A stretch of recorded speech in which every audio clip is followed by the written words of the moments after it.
Welcome to my gathering basket. My name is Danelle. I so appreciate every one of you that have come to spend time chatting with me about my adventures in a making lifestyle, whether this is your first time or your sixth time now joining me. Thank you so much. I appreciate the time that you give. So it's been another full couple weeks and I'm sitting at a little bit different angle today. The weather in Missouri just continues to be a little goofy.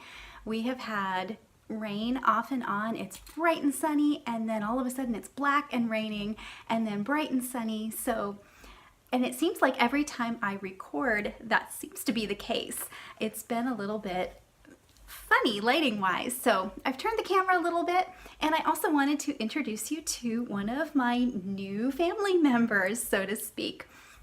This is a new Singer treadle sewing machine, or at least it will be once I get the treadle installed, or the drive band installed to the treadle. I got this from a cousin, one of my mom's cousins, out of the blue, texted and said, "Hey, would you be interested in a treadle sewing machine?" Well, I had just gotten one. This is actually my second Singer treadle. I have not used either one. Both need some restoration work. Both of them, as far as I can tell, are fully functional. They just need a good cleanup, lots and lots of oil. And then I've got a little bit of a learning curve to using a treadle machine. But I'm so excited to be able to finally have my own treadle and be able to sew that way. I'm probably like many of you grew up with actually a church. In the women's restroom of all places, we had a treadle base and not connected to anything. It just had an old laminate top to it. It was just a little end table kind of thing in the entryway to the women's restroom. And all of us little Sunday school kids would get in there and we would try to make the treadle go just as fast as we could. And I always thought it would be fun to have a treadle sewing machine. And then the quilt shop where I work there was a lady that came in over the winter, and we'd been having some bad weather, some power outages, and she was just kind of joking a little bit about these poor women that are bound to electricity to be able to quilt, and just kind of teasing some of her friends that she was with. And so my ears perked up, of course, and she said that she had several treadle sewing machines. So she kind of haughtily said in a joking manner that when the electricity went out, everybody in her quilting guild got upset because they couldn't quilt, but she could just treadle on. And shortly after that was when I got my first treadle sewing machine. Similar situation, a friend of mine I had talked to several years ago, and she commented that her mom had several old Singer sewing machines, and that when her mom moved into some assisted care, she was going to have all these antiques to get rid of, and kind of lamenting it. And I said, I've always wanted a treadle machine. And she said, well, when I get there, I'll give you a call. Since time, I've moved to a different job. She went to another job and lost contact. And lo and behold, I think it was December or January, I got a call from her out of the blue saying, hey, we're moving my mom and I need to get rid of all of her quilting, sewing stuff. Would you be interested? At the time, I didn't have space. I didn't have the money. Her sister was trying to sell it as this rare antique. And I finally sent her kind of some links on what those machines were valued at currently, what they were selling for. And I said, I can't afford it, but here's information to help you sell it. Well, a few months later, I get almost a frantic phone call from her saying, I've gotten one offer on the sewing machine, but they plan to junk the machine, what they call the machine head, and they just want to use the base for an entertainment table, TV table, something like that. Well, the funny part is the cabinet on that particular machine is in worse shape than the machine itself. This one, the machine is nice. The cabinet has been beautifully kept. The treadle doesn't have any rust on it.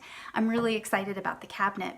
So there's part of me that wants to take my other machine and swap it out for this one. I'm not sure. And I basically, at this point, I want to get both machines up and running, working well, hopefully, and learn how to use them, kind of work with them for a while, live with them for a while, and see which one I prefer. I really don't have room in my little house for 2 treadle sewing machines and all my other machines and my loom and 3 spinning wheels, and it's getting to the point where I'm having I was joking that I might have to just kind of like sleep in my recliner and get rid of my bed. So I'm going to have to downsize that collection, but I thought I'd at least introduce you. This one is a Singer 9W. It has a very interesting history.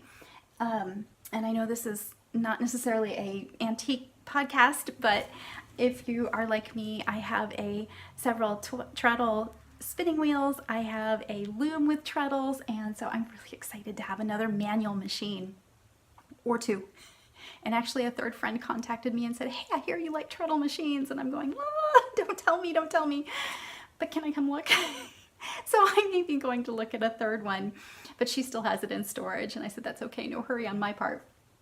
Anyway, this one has a very kind of an odd history. I'm not going to zoom in because I don't know how many people are actually interested, but when I first got the picture from my cousin, I said, somebody's put decals on another machine. That's not a Singer.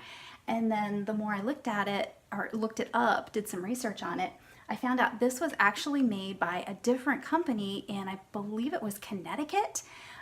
Singer bought out that company and continued to use the parts. In the meantime, a lot of the records during that transition, somewhere between 1907 and 1913, I believe, or thereabouts. So I know that it was manufactured somewhere in that time period. My other machine, I believe, is a Singer. It's either a 27, I believe it's a Singer 27. That's kind of the conclusion I've come to. I do have the serial number, and that traces it back to, I believe, 1894. When I found that out, I about lost it.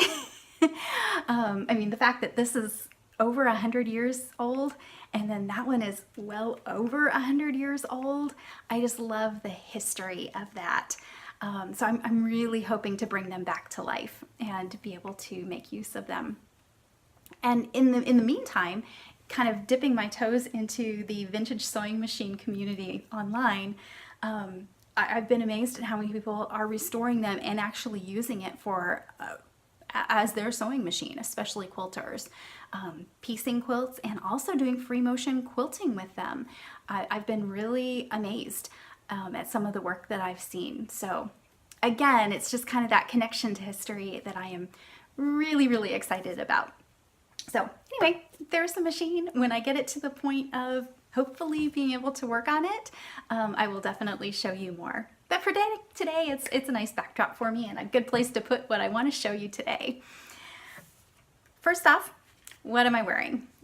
This is the pinstripe tee. I made this a year and a half, 2 years ago, something like that. And then over the summer, I lent it to my friends that run Show Me Yarn, and they used it in their booth over the summer at various shows, because this is made out of their yarn. It's 2 different colors. The technique in this pattern for single row striping in the round was so much fun. There's no real secret to it. It was just 1 row stripes, but the way that it worked out, I just really liked. I really like the green in this. This is their Sequoia colorway, and then the brown is their Gourmet Chocolates, which how can you not use and love a colorway called Gourmet Chocolates? It's like the perfect brown to me. This green really appealed to me in their booth, and I had a little bit left over, but I have somehow packed it away and I couldn't find it in a scrap basket somewhere. I didn't have a whole lot left. This is a fairly small size. I can't remember which size I based this off of, and I probably tweaked it anyway, but it used up almost exactly 2 skeins of yarn. So it's a great pattern if you can fit into a smaller size to use up those single skeins and kind of pair them together. I have so many combinations of yarns that I want to make this sweater with, but I started with this one partly because I really liked the Sequoia colorway. It's various colors of green and has a little bit of brown in it and some cream. And in the skein, that's where I wish I had it to show you, but in the skein it was pretty bright. It was a little beautiful, but just a wee bit outside of my comfort level to be able to make a whole sweater with. But putting it with the brown, I don't want to say toned it down, but I really like the way this worked up. And like I said, I have so many different color combinations that I want to do something like this with.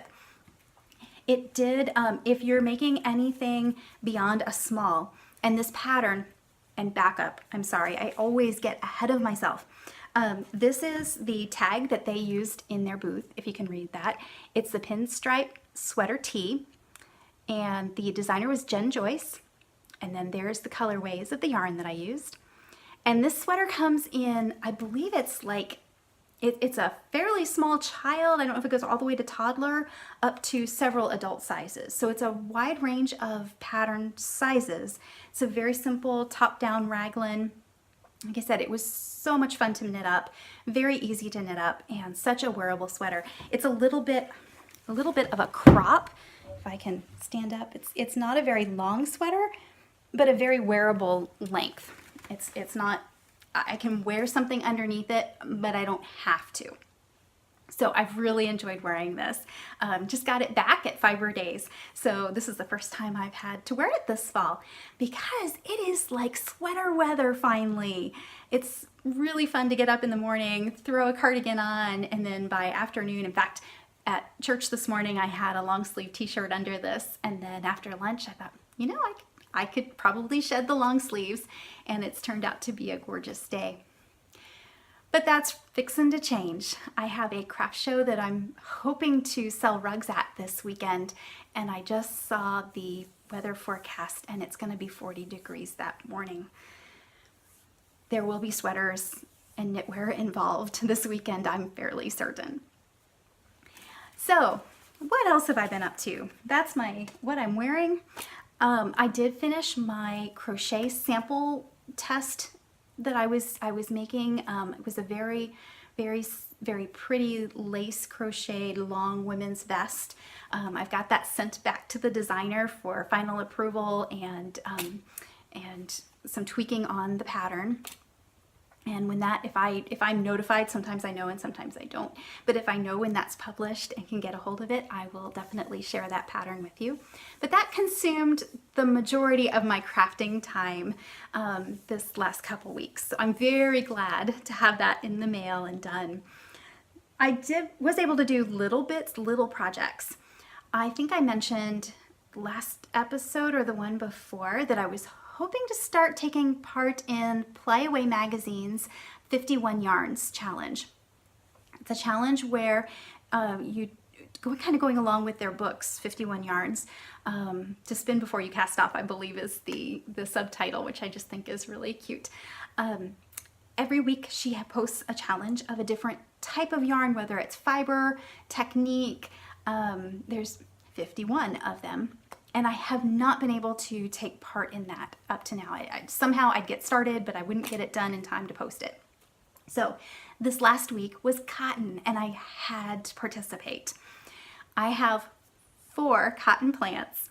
They're a red foliated white cotton that are, the bowls are about this big, not very many. I just have a few that I think will make it. I go out about every other day and check to make sure that they're still hanging on, so I know when I can pick them, but I'm really excited about that. And then seeing the cotton challenge made me pull out that natural brown cotton that I think I showed on my first episode. Only I wanted to go back to using the Tockley, which is kind of the traditional drop spindle that's used for cotton. It's a supported spindle. I may have showed this before. It's a metal drop spindle with a brass disc at the bottom. This allows that spindle to spin incredibly fast. It's also very, very sharp, so that's why you want to use it on a bowl or something like that. You don't want to spin on your leg. It will hurt, trust me. But I was doing some research because I hadn't been real happy with how I was using the top clay. And in the process of that, I ran across a video, and I'm not sure I could even find it again, or I'd link it. But he was making ponies by hand, which is kind of the traditional way to process cotton and for spinning, or sliver is the other one. Sliver is very similar to a combed top in the world of wool spinning. And he showed in this video how to make just pulling the bowls, which I have one here. So when you have it off the bowl, it's very disorganized, kind of matted. And he showed, and I had never thought of this before, up until now, I have just been spinning it off the seed. So as I showed you before, just taking that puff ball and just kind of pulling it right off there. It works fine, it's fun, it doesn't make a real consistently fine thread. So what he was showing was taking all of this off the seed first, and then just pulling it through your fingers. There's the little cotton seed. I'll probably take some of those to our guild and see if anybody wants the seed. But he was just taking all of that, and then instead of using cards or combs, he was just pulling it between his fingers. And as you pull, I don't know if you can see this, the fibers straighten up. So you end up with this nice combed looking fiber. I don't know how well that's showing up. I hope you can see it. So I took a whole seed pod worth and did this. And this is time consuming. This is not a fast process by any stretch. But you take this and make it into this. And then I put all of the straightened fibers together in one big roll, kind of like a pony if you've seen those, and then just started pulling them apart, drafting, kind of pre-drafting, so to speak, into what became, and again, it's not perfect, it's not going to be, but a really nice sliver of cotton. And this has made a huge difference in the spinnability of it. I was really surprised. Again, I'm not sure I'm going to be able to show very well. Maybe, yeah. It's spinning so much more consistently, so much easier.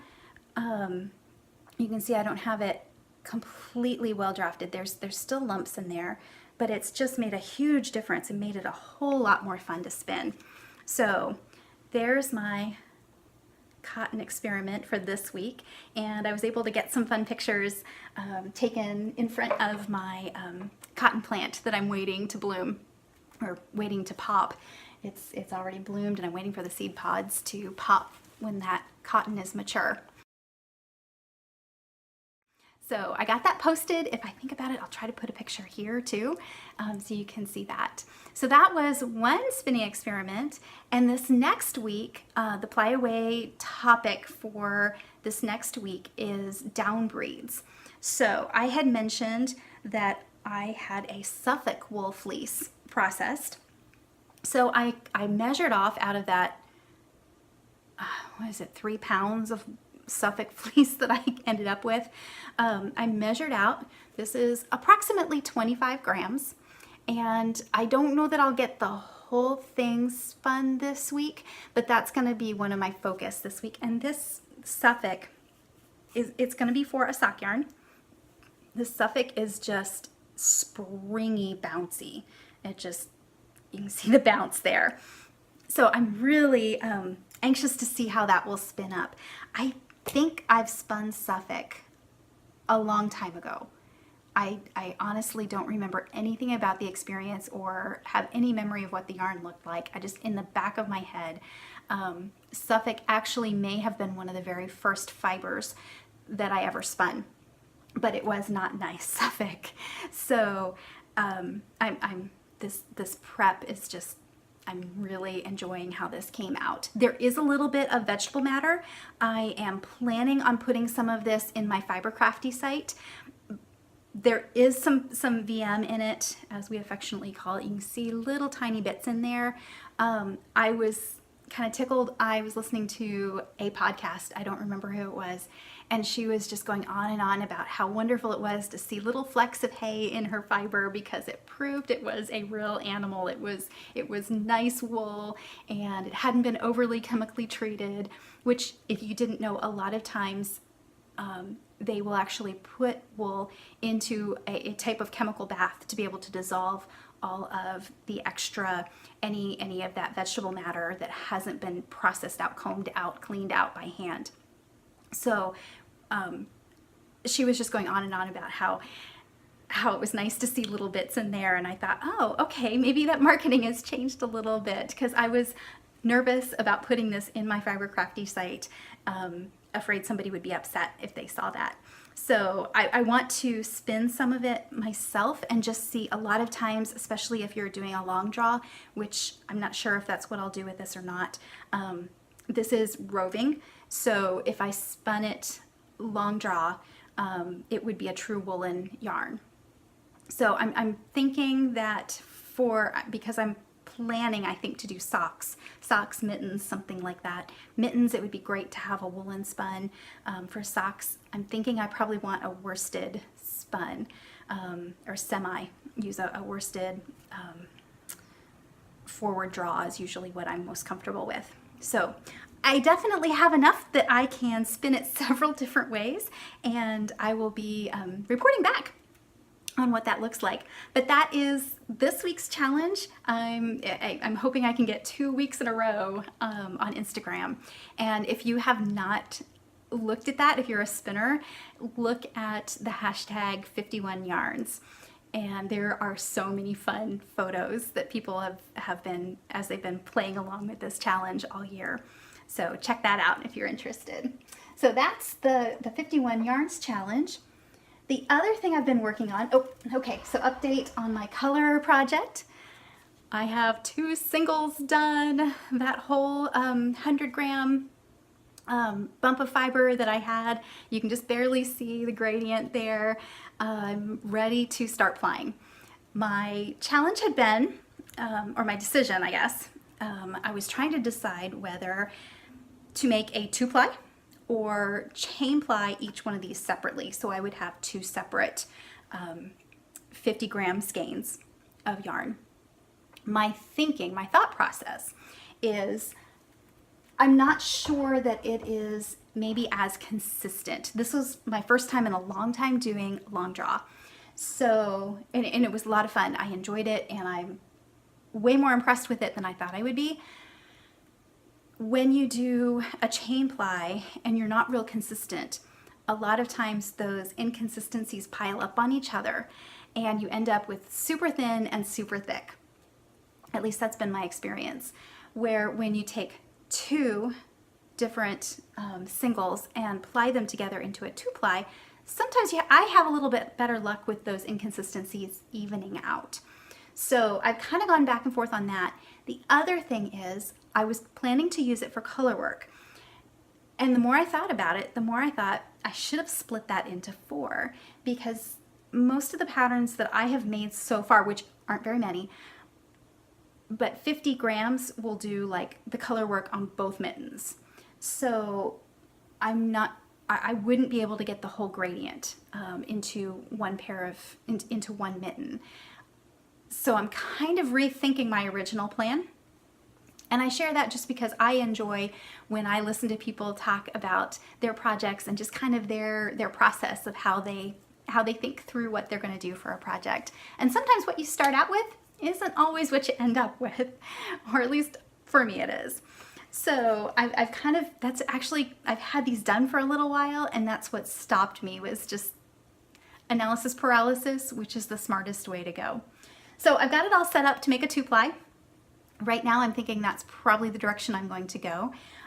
It may end up being color work in a sweater yoke instead of mittens.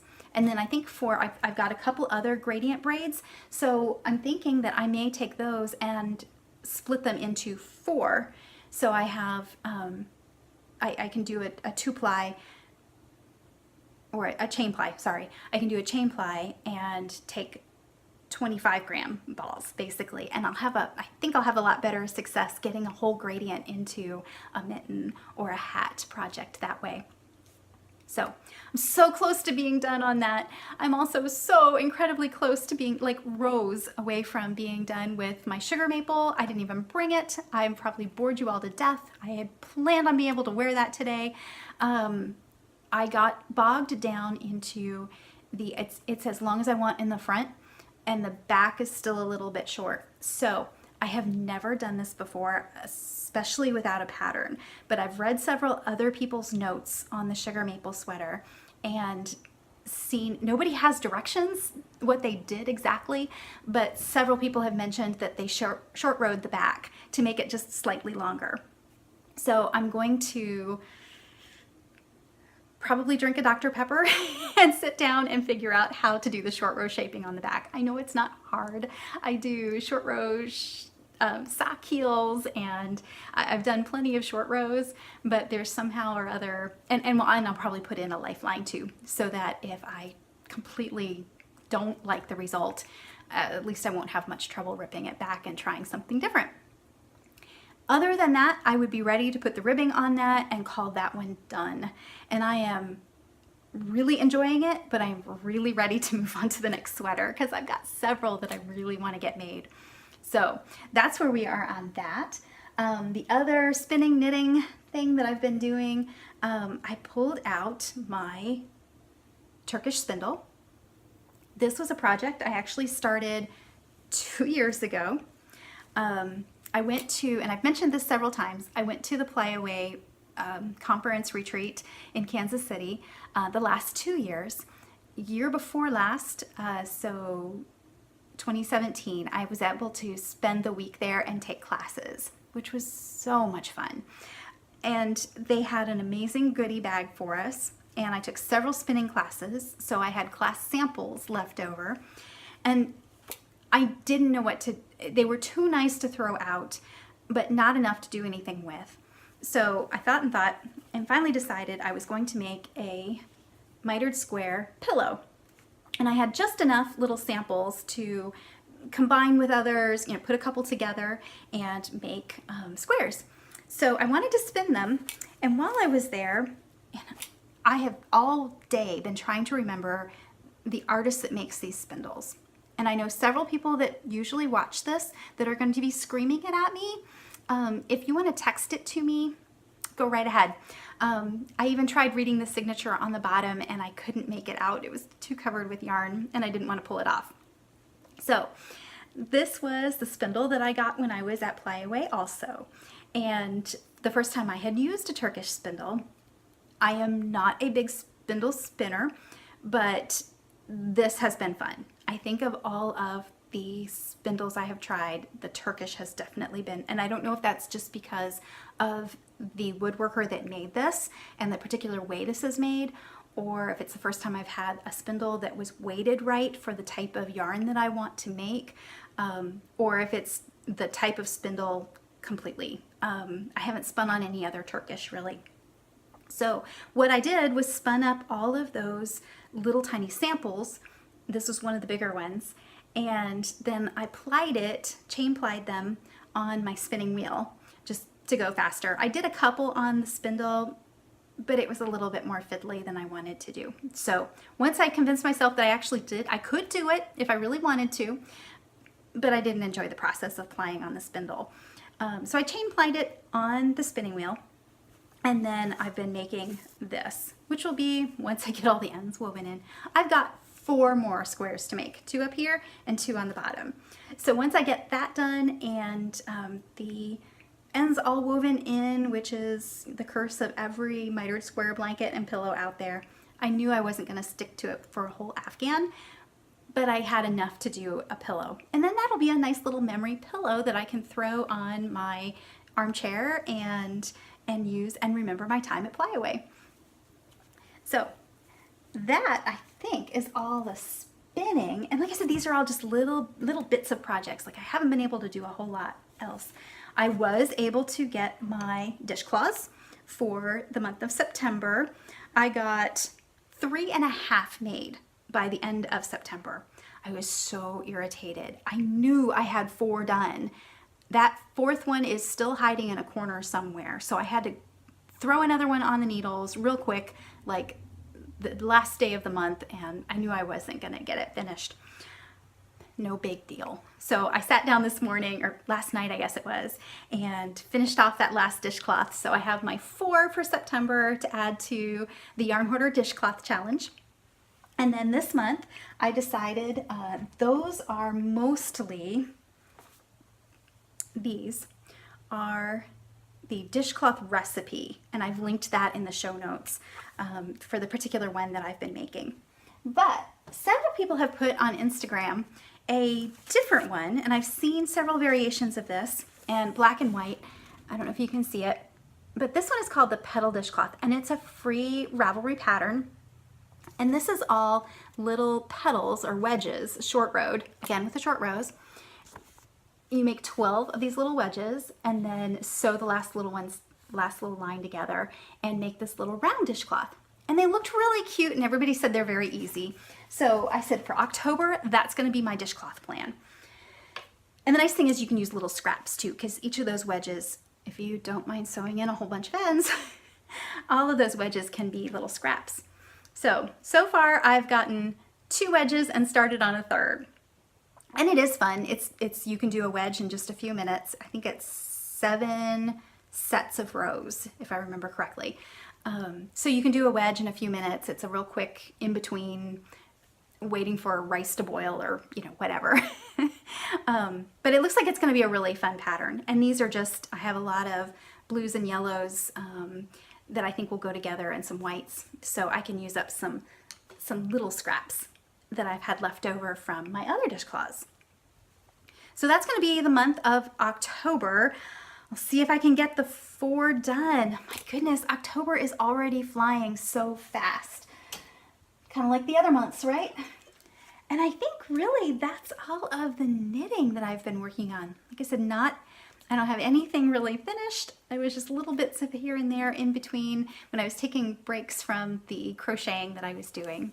So the day after I got that in the mail, I was talking to one of my knitting friends at work, and I said, last night I popped that all in the box, and then I didn't know what to do with myself. I could pick up anything I wanted, any project, and not feel bad about not working on this crochet project, which that's the problem when you have any kind of obligation, knitting, sewing, anything like that. It overshadows everything else. At least it does for me. So I'm really enjoying being able to pick up this, that, and the other and just work a little bit at a time. I think, and then the other thing, last week, one of my friends that is she's an amazing crafter in general, but her thing has always been quilting. So beginning of the year, she decided to learn to knit. And she knew the basics, but kind of needed a little bit of help getting over a couple hurdles, learning a couple stitches, and she has been off and running. Well, about the same time she started getting into knitting, I started getting more back into quilting. So it's been a lot of fun swapping information and knowledge with her. And last week there was a large biennial quilt show in Springfield, Missouri, called the Peacemakers Quilt Show. And I've never been to it. She had been once or twice, and we got to talking, and I said, let's go. We looked at our calendars, and we both had that day off. So we decided to go down and take in the quilt show for the day. Oh my goodness, we only saw half of it. We had 5 hours down there, and both of us thought that was going to be oodles and gobs of time. We could take our time, wander through the exhibits, and then there was a whole nother. This is held at the Springfield Fairgrounds. There's a building called the E-Plex that is kind of like 2 buildings joined in the middle with a foyer kind of thing. So one side of it was all full of quilt displays that people had made, and the other was full of vendors. So we started at the back of the displays and started working our way through. Took lots of pictures, got through the first few aisles, and that took us about an hour and a half or so. So we decided to take a break, and the next section was the actual judged categories of the quilts. And we had seen a few of those, but kind of held back on that. Went and kind of got a snack and sat down for a few minutes. And I said, let's go hit the vendors, because I figured I'd want to run through them real quick and think about a few things. I had a shopping list in my head. And then we could go enjoy the rest of the judged quilts, and then think, and have time for purchase ideas to kind of, sink through our mind and decide what we really wanted and go back and purchase. We got through half of the display and half of the vendors before lunch. And by that time we were both half sick because we were hungry and thirsty. So we grabbed a lunch as fast as we could, and then made a flying run through the rest of the vendors, made our purchases, and our 5 hours was up. It was such a huge show. It won't be held for another 2 years. I will already kind of plan on going back to the next one. It was a lot of fun, a very, very good show. I was very impressed. Did come away with more purchases than I planned. A few of them that I will show you. This little kit. I love hollyhocks. I have a bunch of them planted around my house. And if you can see that little quilt with all the little pinwheels and then the little appliqued hollyhocks in the middle. This is a set of kits. We actually do sell some of them at the shop I work at. I cannot remember. I think it's the Red Button Quilt Company, if I remember correctly. They have wonderful kits. Everything's included. Great directions. This one is actually a fairly decent sized wall hanging. A lot of theirs are just small, like 12-inch squares. And this one was actually a little bit bigger than that. So I'm looking forward to doing that one. I got a pattern for a wall hanging that is a sewing machine with all different patchwork. And my plan with this one, because I now have 3 antique Singer machines that are the traditional black, my plan is to take various shades of black and white, and then a little bit of a gold detail in the fabrics to make the Singer decals. So I've already got this one kind of percolating. I've been looking at fabrics at the shop, and probably in the next week or two I'll just take the pattern in. In fact, I took the pattern into the shop owner and said, I think we need this one. And she said, I think you're right. So she ordered some of the patterns. So I got that one, and I'll just show you one more. I got several others. They'll make their appearance later. But my love of butterflies, I saw this pattern, and again, it's a wall hanging. I never really thought I would be attracted to wall hangings, but I am having so much fun just doing different techniques in a small space and not committing to doing 25, 40, 60, 100 blocks of the same thing. So really enjoying that. But we have a lot of the coneflower echinacea blooming around our house, a lot of it. And we always have fun with the goldfinches. They look so pretty perched on. I mean, this could be a picture taken in my backyard. Everything there is the monarchs, the goldfinches, and the echinacea. So I saw that and I said, oh yeah, that may have to be a Christmas gift for my mom at some point. There's several others. I'm still kind of, I literally put them all away because I knew I had other projects I needed to work on. So those are ones I will continue to just pull out a few at a time and try something new. And I'll show you when I do. Okay, and then in homesteading, oh goodness, my chickens are we are on egg watch because they are approaching, they're like 18 weeks, and usually around 20 weeks is when I can expect to start having eggs. The rooster that we illegally have is still behaving himself. He doesn't talk a whole lot. We're very grateful, and all of our neighbors have said he doesn't bother them at all. So I'm very grateful. But the hens are all doing well, and we've managed to avoid a hawk attack and a kitten attack, and they have all been safe, but we've had some excitement recently.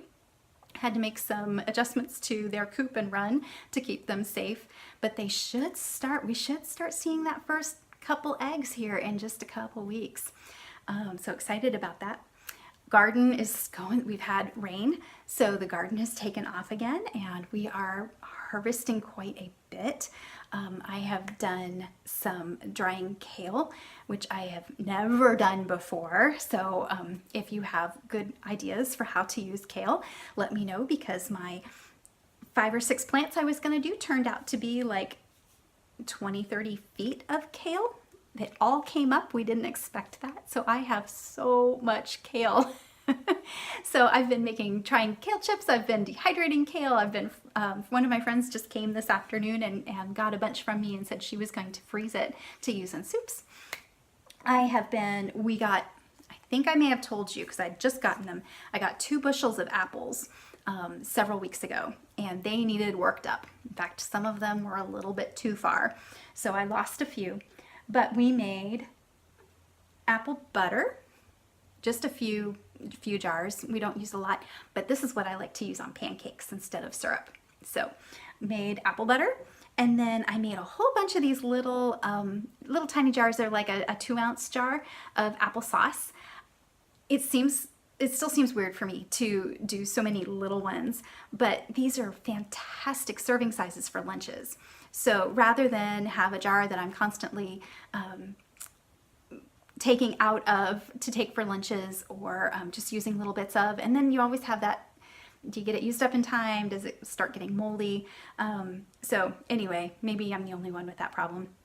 But I ran into, actually a friend gave me a bunch of these little jelly jars that she was never going to use, and so I started doing some applesauce last year in this size, and it has been great to just throw it in my lunchbox and use that way. So I did a whole bunch of applesauce.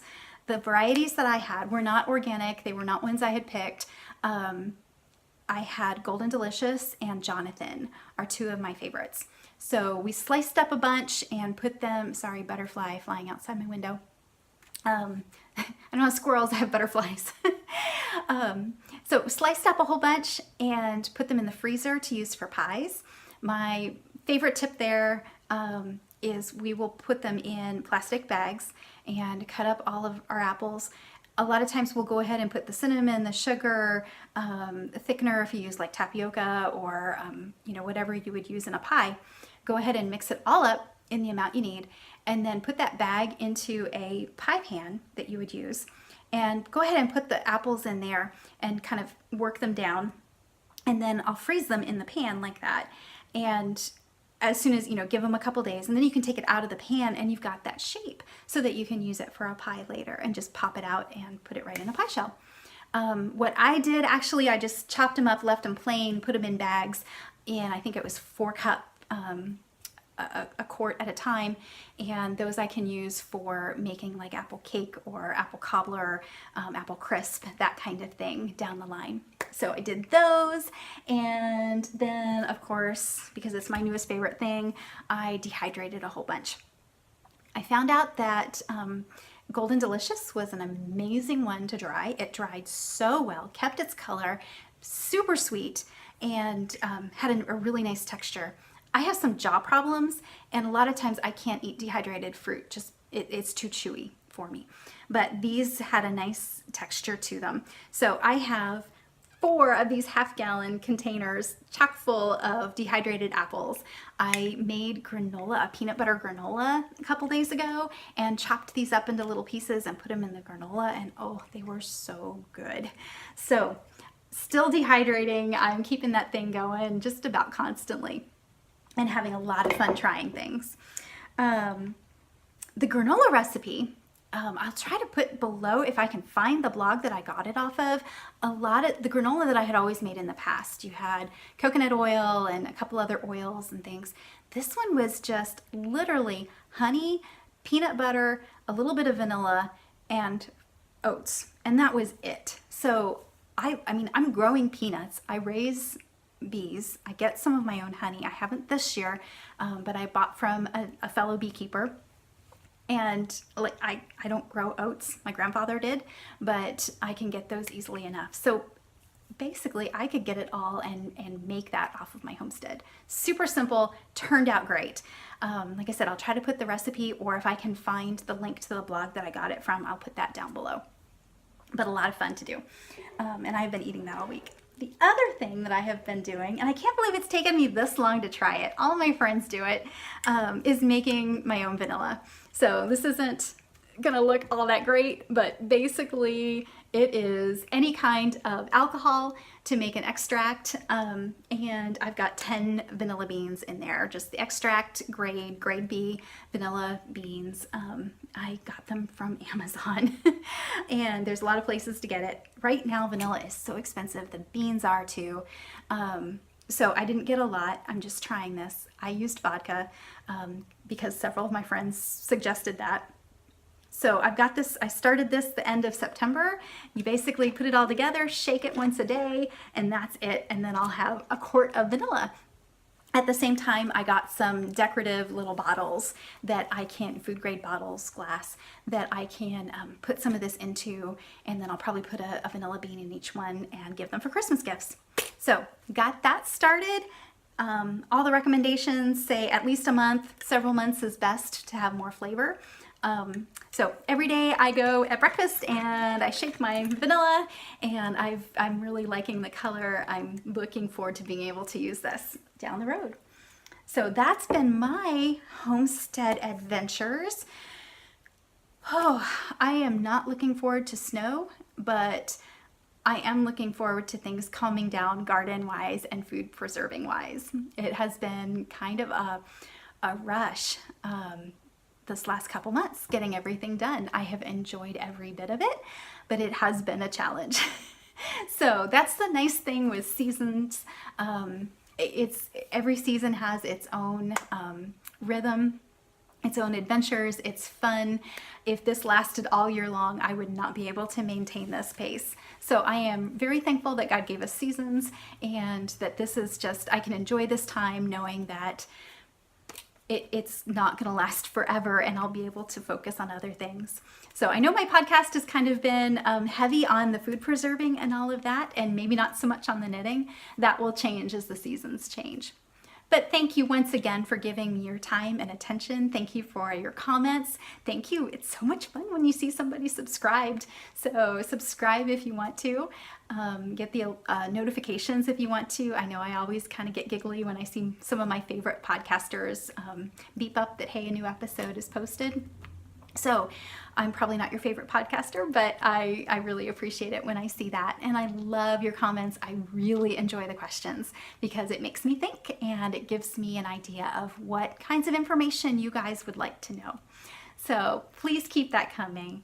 Thank you so much. And until I see you again, hopefully in a couple weeks, I hope your gathering basket gathers blessings in the next couple weeks. Thank you for listening.